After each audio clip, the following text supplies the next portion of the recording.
Hey, it's Paul. It's Y&R Update. There's a lot to cover. Things are heating up as we all thought they would, so I'm going to jump right into things and let you know what happened on the last episode. We have Gabe and Nick, and they're having a showdown, and he's telling him to stay away from Sage. He definitely does not want Nick mixing in his business and getting in the way of things. Sage is also about to tell Chelsea everything, when all of a sudden, the roses from Gabe arrive, and she ends up saying, why don't you go ask Gabe about it, and also ask him about his dead husband. So we know that things are absolutely going to blow up as far as this goes. Gabe looks like he's running out of time, and but it doesn't, knowing Adam in the way he is, he always has something up his sleeve. We also see Chelsea show up, and she tells Gabe that she's on to what he's up to, and right away he figures out that Sage blabbed about it, and he spins things on Chelsea, and it's really hard because a few people have commented to me about the whole Chelsea thing. Chelsea is like a lamb. She's in no way like the character that initially came out. She doesn't have that. She was a con woman. I mean, she conned Victor, she conned Billy, and now this girl can't figure out what's right in front of her. It's kind of frustrating if you knew what the character was like when she came in.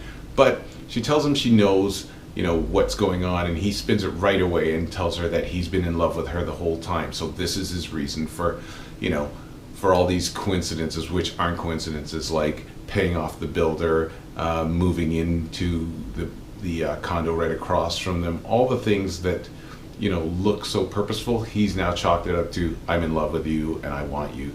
So the old Chelsea would have sent him packing, but this Chelsea, you can tell he's gotten to her. So I think it won't be long until she's got to give in to those feelings, you know what I mean? But in the end, she tells him to stay away from her, and that's where we sort of end with that. We also see Sharon, and Sharon's into Dylan, and he wants to know what her alibi was for, when Courtney got killed. She says she really has no alibi, that she was driving around.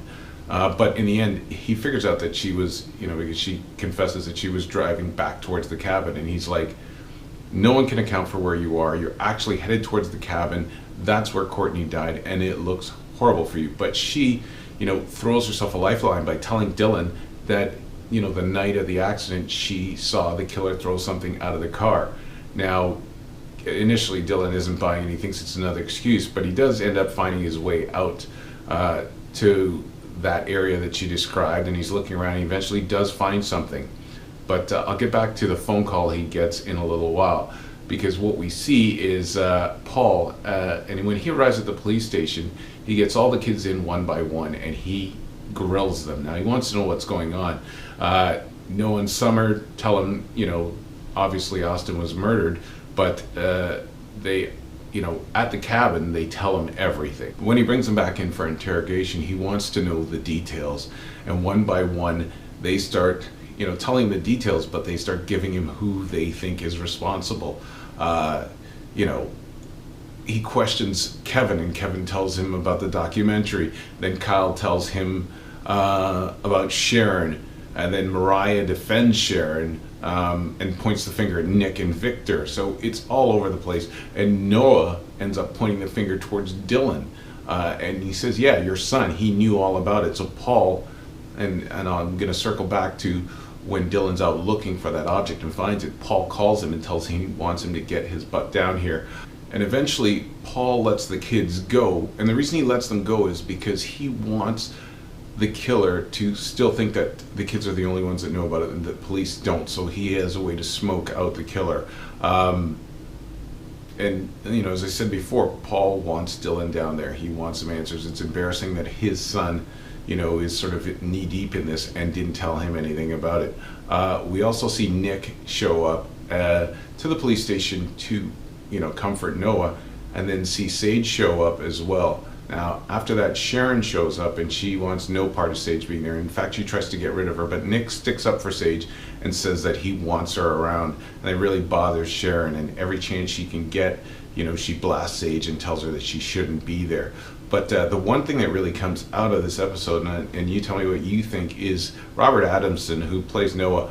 I mean, in terms of showing grief for a character, as I said before, that they really didn't utilize, and we really didn't get to see the bond, you really almost feel for the bond that they did have, because his acting is amazing. The way he breaks down, the grief runs him over, and you can see it. He's an amazing actor, and in fact, I'll go one further and to say that you'll see a lot more storylines with him in it, because he's got the chops for it. You really can tell in this episode.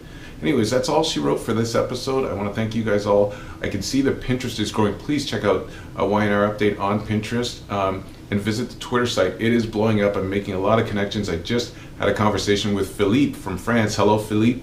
Also a YNR fan and a B&B fan. And just to let you know that in the near future, I will be doing a B&B show as well. I love that show, and I've watched it, as I said, on and off since about 1987. So I'm really looking forward to that. And I love all the feedback I'm getting. So please, I'm happy.